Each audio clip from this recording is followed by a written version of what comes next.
Hey friends, my name's Miriam and I'm a poet, amongst other things, and I'm sitting in an armchair, hence the armchair poet.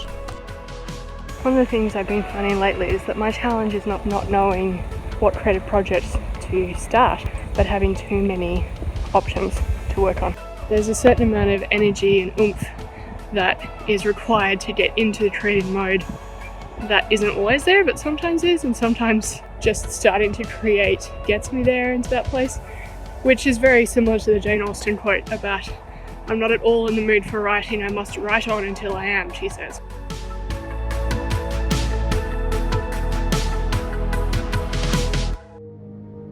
Hello Glum, welcome. Come into my soul, settle down for the night in my heart, and we will eat our meal thoughtfully and stare somberly into our deep red wines.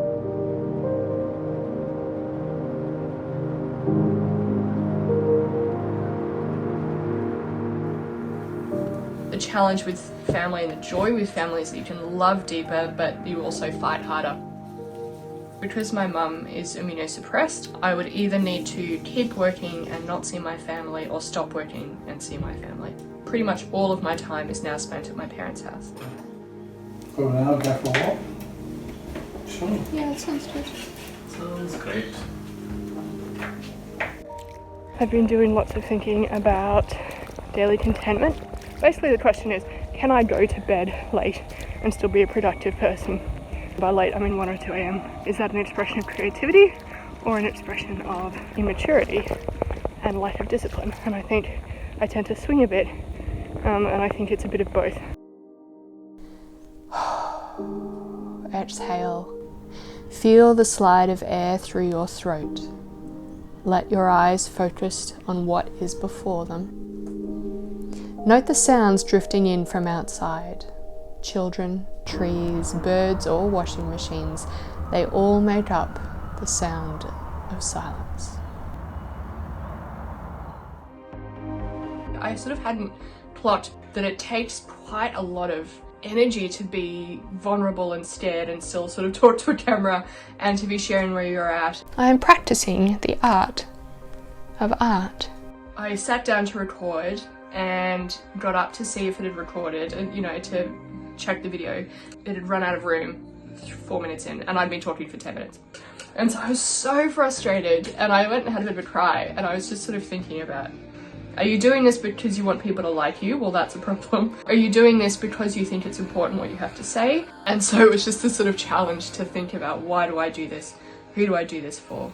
It's a lifetime journey, that much I know. Easy to travel for a moment or two, a share, a click, an outraged emoji, but painful to live out, scary to follow through, a humbling daily quandary. The consistent choice to do the hard work of hope. To say yes each day and then again to refuse to be dismayed.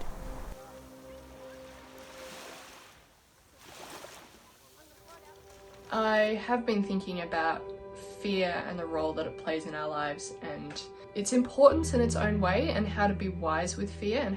And I think fear matters in life because it's the thing that tells us not to jump out of a plane without a parachute. It's the thing that tells us when something is happening that we should be concerned about. And I tend to find my emotions jump back and forth on that. So there are times where I just want to say, screw it all, I'm not scared. I'm trying to learn to listen to my fear a bit more, but also not to let it get overly loud in my head. You want to see an artist go red in the face? Send them on a walk, or a jaunt rather, which is a jog/walk. Or maybe it's just me. I'm doing yoga now as well, so ironically perhaps I'm exercising more than I ever have, at least with more consistency and faithfulness, and that's been really good. It's also proving to be really helpful just for, mental health and a bit of quiet time and something to get out of your head and out of the house. Sometimes I'll get to the end of the day and feel like I haven't done anything productive or creative, but actually I have cooked and I have done some cleaning and I've done some exercise. So it's kind of a readjustment about what productivity, what value, what satisfaction at the end of the day can look like, and what's healthy or not in those ways, and there are questions that I continue to ask. The place where I notice writer's block does appear in my experience is when I have a commissioned piece. It just feels like I'm speaking over someone's life, and so that's a big thing to do, and so I want to get it right. And you don't want to screw that up because words have a big impact and people carry words. So I'm like, so if I'm going to give you words, I really want to make sure they're good ones and right ones. When I have that sort of writer's block, I have to try maybe 4 or 5 different approaches in terms of how I sit down to start writing. So then I can start to like draw out, yes, this is working, this isn't. And I get that feedback often from my mum, who's been a real kind of editor in my life. Wave at the camera, Dad. Because my brother and I both attended boarding school, this is the first time since I was 12 that we have all lived together. We have family meetings once a week where we check in, how are you going, what's been difficult, what's been good, how can we keep supporting each other. We think a lot about how do we do rites of passage as a family for quarantine and isolation. We went to a creek with paper boats. They're all drowned. We set them sail for things that we were grieving. Things that we were grieving because of social isolation and just in general, potentially in our lives. I would like to go to a cafe and have a coffee and write poetry in a cafe, but also I'm sad about the end of this particular chapter. Miriam, your s'more, it's on fire! Oh no! I made the perfect s'more. Oh wow. Guys, looking. You've done it. Well done. Do you want a glass of milk?